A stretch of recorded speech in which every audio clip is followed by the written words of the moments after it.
Alors, la question de Jackie de Toulon. Ma fille vient de m'annoncer qu'elle aime les filles. Que dois-je faire? Nous sommes consternés. Bon, alors, c'est pas des sujets dont j'aime tellement parler en public, mais il faut savoir que dans la catégorie de l'homosexualité, il y a deux catégories. Il y a les hommes et les femmes.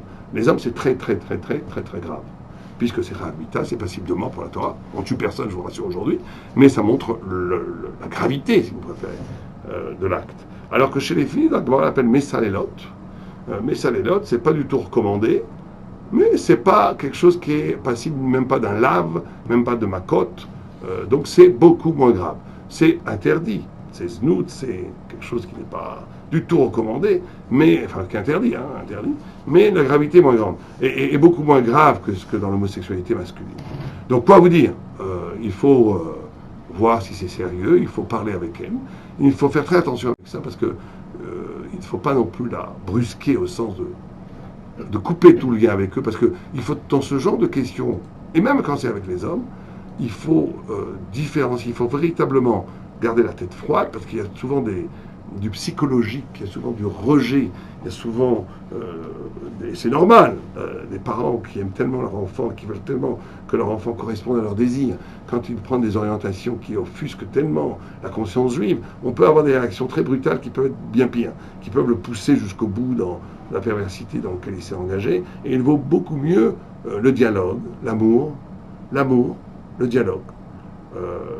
Mais le respect aussi, mais pas au nom des principes. Ça veut dire d'être très clair et même très ferme sur les principes.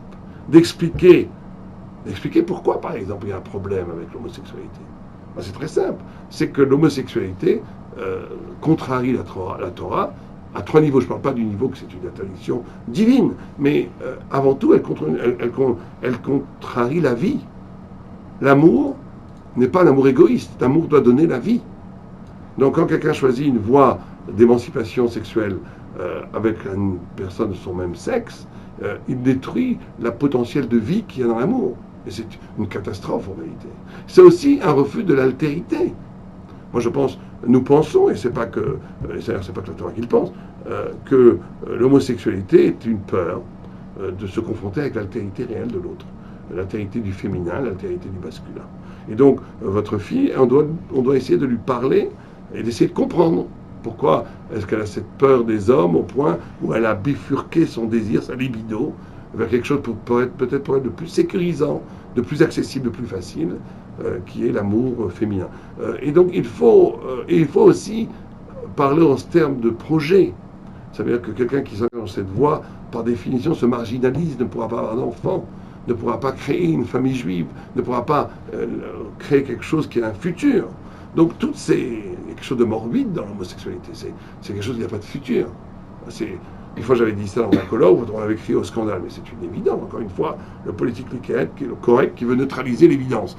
L'évidence, c'est que si le monde entier est homosexuel, au bout d'une génération, il n'y aurait plus d'humains sur Terre. Donc, pour reproduire des humains, il faut encore l'hétérosexualité. Donc, il faut expliquer tout ça à votre fille, et il faut lui parler très gentiment, en vérité, avec beaucoup d'amour, et essayer de comprendre sa psychologie, pourquoi, comment ça se fait que ça a été dans ce sens-là, et accompagner un retour du teshuva peu à peu. Aussi dédramatiser entre filles. Bon, c'est un problème, mais il y a beaucoup de problèmes dans le monde.